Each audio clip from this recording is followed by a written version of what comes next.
Here's a number that stopped me cold. Studies show that more than 85% of adults over 60 who get routine full-body imaging come back with at least one so-called abnormal finding, and the vast majority are completely harmless.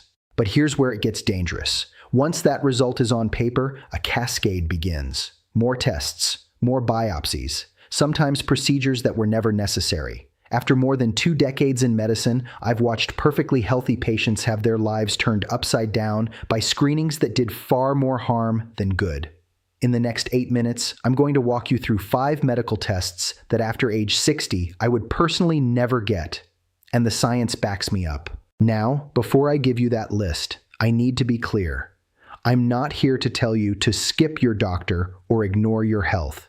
What I am saying is this: the calculation changes as we get older. What's the right move at 45 is not automatically the right move at 65. In medicine, we call this the risk-benefit equation, and that equation shifts meaningfully after 60. Here's what most people are never told before they agree to a test.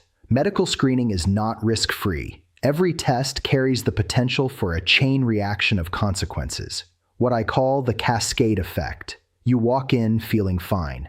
Step 1, a scan finds something: a tiny spot, a small cyst, a mild irregularity. Step 2, your doctor recommends a follow-up procedure. Step 3, that procedure carries its own risks: bleeding, infection, sedation complications. And suddenly, you've gone from a healthy adult living your life to someone with a file full of worrisome results, wondering what went wrong. The cascade effect is real, well-documented, and responsible for enormous amounts of preventable suffering. Maybe you've lived a version of this story. You go in feeling fine. A scan gets ordered almost as an afterthought. A week later, you're sitting across from your doctor hearing, "We found something we need to watch." Your sleep disappears. You're Googling at 2 in the morning. Months later, after a battery of procedures, the answer is nothing was ever wrong. That is not a rare story. That is something I see in my practice far too often. Researchers at the University of California found that in asymptomatic adults over 60, incidental imaging findings led to follow-up interventions in nearly 30% of cases, and fewer than 5% of those interventions produced any measurable health benefit. 30% went through additional procedures. 5% actually benefited. That is a staggering imbalance. Here's the research-backed reality most patients are never told. 2 things happen when we overscreen older adults. First, we generate what doctors call incidentalomas, accidental discoveries that are almost always benign but get treated like threats.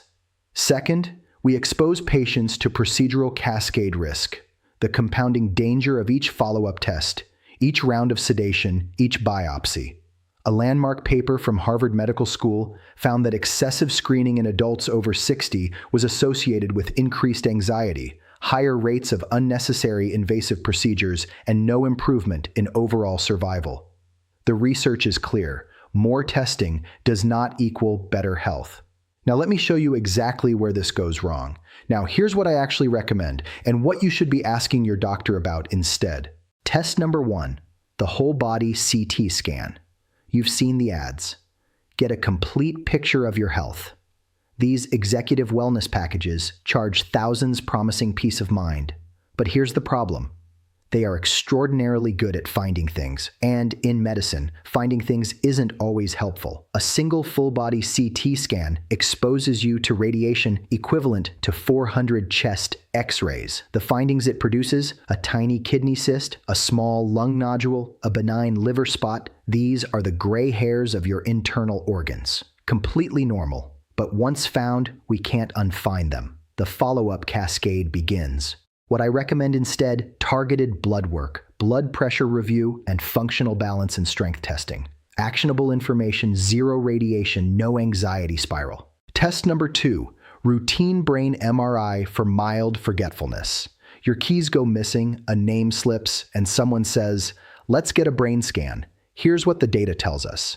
Research indicates that 94% of adults over 65 who receive a brain MRI will have findings that sound alarming.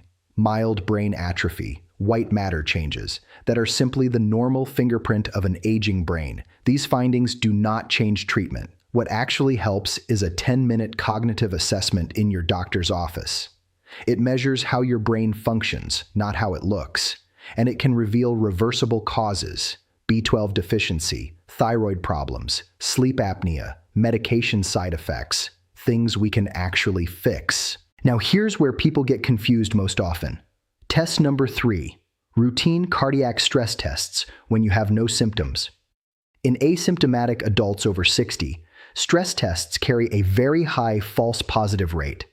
Normal age-related heart changes, slight muscle thickening, subtle electrical shifts can make a healthy heart look abnormal.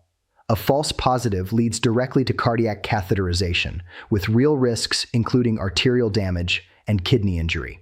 But here's what might surprise you. If you can walk briskly and climb stairs without chest pain, you're already passing a stress test every single day. A smarter alternative, a coronary artery calcium score, a quick, low-radiation scan that gives you meaningful cardiac risk information without triggering an intervention cascade. Stay tuned, because tests 4 and 5 are the ones that genuinely catch most people off guard.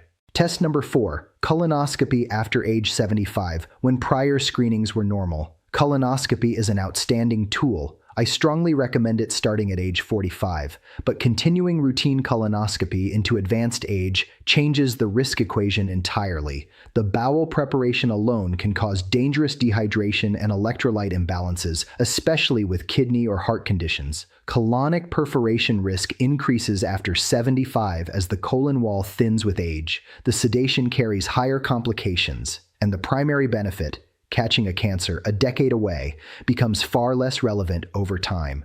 Know the warning signs instead: blood in the stool, persistent bowel changes, unexplained weight loss. Report them immediately at any age. A daily high-fiber diet does more for long-term colon health than repeated procedures at 80. And test number 5, PSA testing for prostate cancer in men over 70. Autopsy studies show up to 80% of men in their 80s have cellular evidence of prostate cancer, but the overwhelming majority died with it, not from it. The PSA test cannot distinguish a harmless, slow-growing cancer from one that needs treatment. So we find it, we treat it, and treatment, surgery or radiation, carries serious risks of permanent incontinence and erectile dysfunction. The U.S. Preventive Services Task Force concluded that for men 70 and older, the potential harms of routine PSA screening outweigh the benefits. If family history or risk factors apply to you, that is a different individual conversation. But routine, automatic screening? The data does not support it. So, what does smart healthcare actually look like after 60? Here's what I tell my own patients. In the morning, commit to 30 minutes of movement. Walking, stretching, light resistance work. This does more measurable good for your heart, brain, and metabolism than any screening scan on this list. In the evening, review your medications with intention. One of the most transformative things I do in my practice is identify drugs that are no longer necessary or causing side effects being mistaken for new problems. Ask your doctor for a medication review once a year. It is one of the most underused, high-impact steps in all of medicine. Now, some people ask me, what about supplements? If you're over 60, vitamin B12 and vitamin D deficiency are both common and clinically significant. A simple blood panel checks both. If you can't access a geriatric specialist, ask your primary care doctor specifically for a functional health assessment covering balance, cognition, medications, and core blood work. That is the framework that protects your independence, not a battery of unnecessary scans. The goal after 60 isn't just to live longer, it's to live better, with independence, with clarity, with joy. And sometimes protecting that means asking your doctor one simple question: what will we actually do differently based on this result? You are not a passive participant in your healthcare. You are a partner in it. Start small.